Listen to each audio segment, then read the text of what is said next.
Hey everyone, today I'm going to show you how to allow pop-ups in Google Chrome. Without any further ado, let's get started. First, you'll want to open your Google Chrome browser on your computer. Once Chrome is up and running, direct your attention to the upper right corner of the screen where you'll see three vertical dots. This is your main menu icon. Click on these three dots to reveal a drop-down menu with various options, and from this menu, select Settings. This will take you into Chrome's main settings interface where you can adjust all sorts of configurations for your browser. Once you're in the settings page, look over to the left side of your screen. You'll notice a sidebar with several categories listed vertically.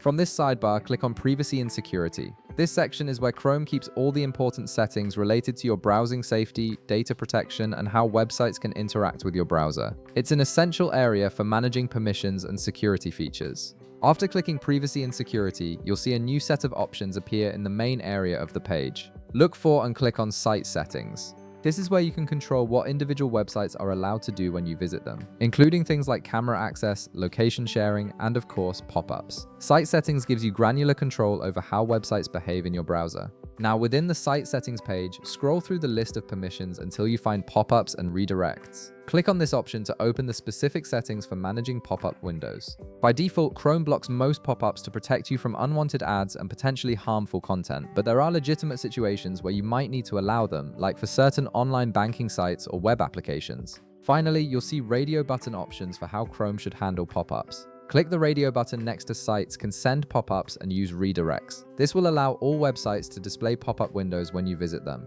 Keep in mind that while this gives websites more freedom, you should only enable this if you trust the sites you're visiting, as it does remove an important layer of protection against intrusive advertising and potentially malicious content.